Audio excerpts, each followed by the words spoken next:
It sounds like a twist in a Hollywood thriller. 3 luxury hotels that hosted negotiations between Iran and other world powers on Iran's nuclear program are found to have been targets of a spyware virus linked to Israeli intelligence.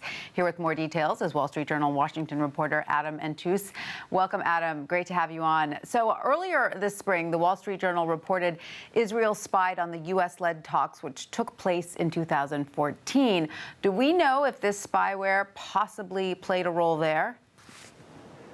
Yeah, I mean, at this point, we're not really clear exactly how this virus fits into Israel's spying efforts. I think one has to understand that Israel has many different tools that it can use. It can use a virus like this, but it also has access to what's called human sources. So this would be sources within governments that are participating in the talks. It has an ability to intercept communications, much like the NSA does. So communications that travel over satellites, for example, are easy to snatch up, which Israel very much has that capability. So this is one piece of a broader effort by the Israelis to, apparently, if this virus indeed was controlled by Israeli spy agencies, to try to get a handle on where these talks were heading. And what sort of information can a virus like this collect? This was an incredibly sophisticated virus. It had approximately 100 modules, they're called. Each module kind of can do a task. So one module had compression for video, which would allow the controllers in this case to, let's say, grab surveillance video at the hotels. Another module can control the Wi-Fi networks that the hotel puts out. Another controls phones. So you can just imagine these are in some cases these are old hotels, but they have the new electronics throughout.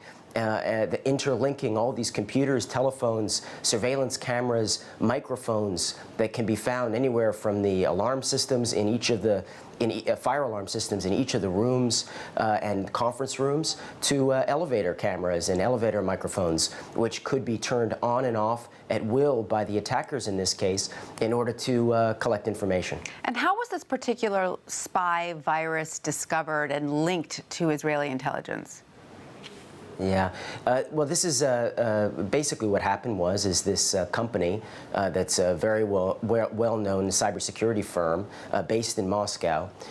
It was infiltrated by this virus last year. It did not detect it until this past March. And it found the virus and did an analysis, and it found that the virus was an updated version of a virus that was first discovered in 2011 called Duku. Now, Duku, according to current and former U.S. officials, as well as experts, was linked to Israeli intelligence. The experts here and current and former U.S. officials believe that in this case, what happened is that Israel updated that virus from 2011 to make it more stealthy.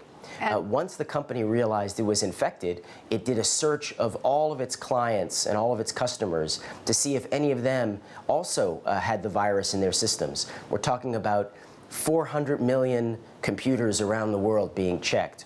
Of all those checks, 3 European hotels popped up, and those, when they tried to figure out what is the connection between these 3 hotels, the only ones in the world that were tested, resulted in this virus being found, they realized that all of them were hosting these negotiations. Fascinating. It is like some sort of spy thriller. But will this new information further strain U.S.-Israeli relations, which were tense over these talks to begin with?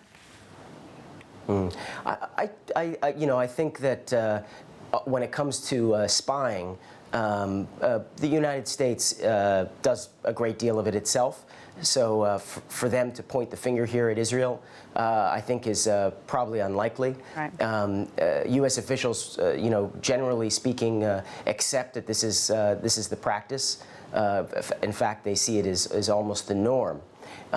Where the Americans get upset is if their top leadership is directly targeted.